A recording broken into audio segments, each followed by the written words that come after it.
Was it written in the stars? The Astrology of Celeste Rivas Hernandez. When a confirmed birth time isn't available, I work with the solar chart method, casting the chart for noon at the place of birth and placing the sun on the ascendant.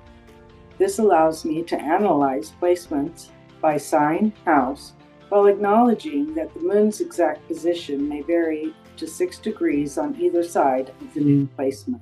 Celeste's sun is in Virgo at 15 degrees, a critical degree, rising on the ascendant. Virgo energy is observant, aware, and detail-oriented, but at a critical degree it intensifies, bringing a heightened sensitivity to surroundings. Her presence in the world was likely more perceptive than it appeared. Mercury, the ruler of her sun, is in the 12th house and conjunct the sun. This is a powerful placement. The 12th house operates behind the scenes. It governs what is hidden, unseen, secret.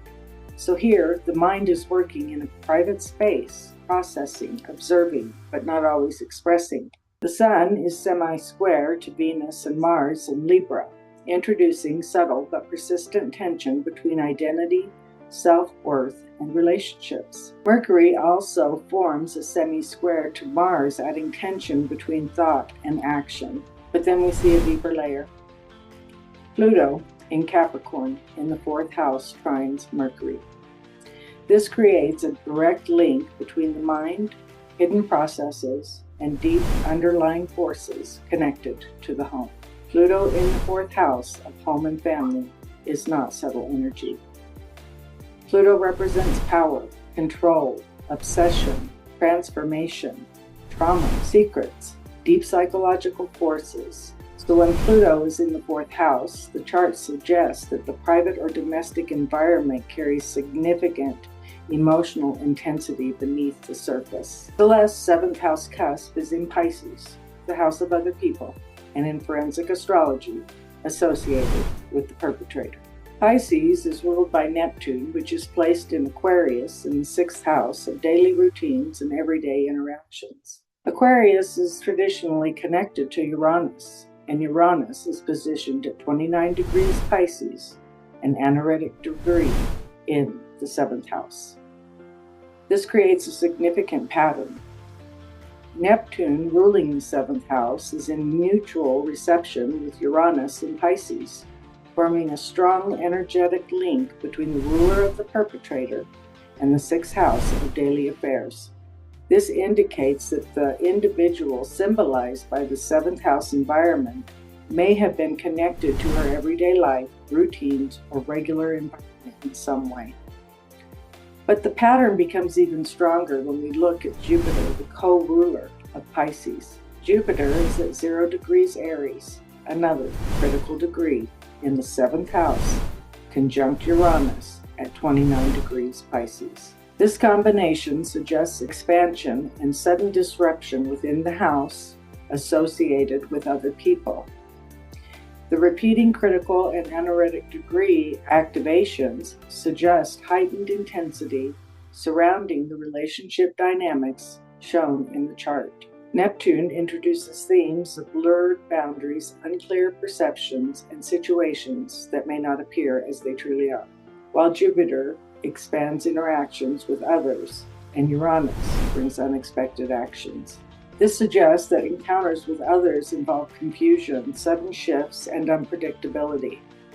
Neptune also trines Venus and Mars in Libra, linking relationship dynamics to this pattern of illusion, secrets, and misinterpretation. Venus is in Libra at 29 degrees, again, another anaretic degree in the 2nd house. This is a critical placement.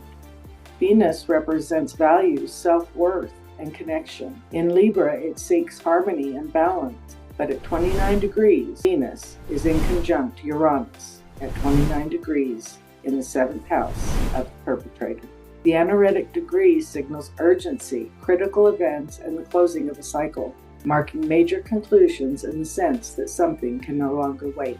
Venus is also in conjunct to Jupiter in Aries in the 7th house, and this creates a disconnect between personal values and stability and unpredictable interactions with others. an imbalance that requires constant adjustment but can never be fully resolved.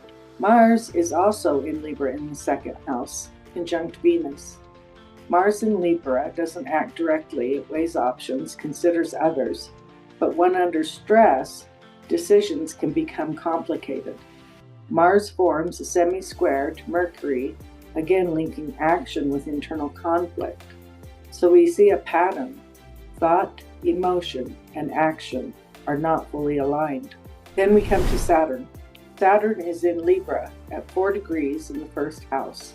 This represents the father, control, restraint, suppression, and the need to maintain composure on the surface. But Saturn is part of a larger configuration.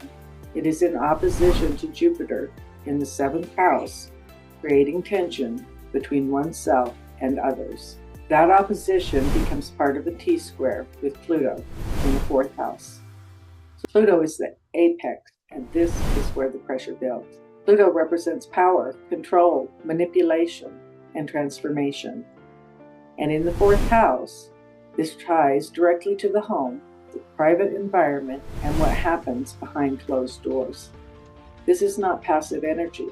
This is pressure that builds between restrictions, limitations, pressure from others, and control in the home environment, with Uranus adding sudden, unexpected actions from others. The moon represents the mother, family, home, and what one needs, is in the 12th house of what is hidden, secret, and unseen. The moon is conjunct Mercury, both in the 12th house, linking emotion and thought, and creates a feeling of not being seen or heard.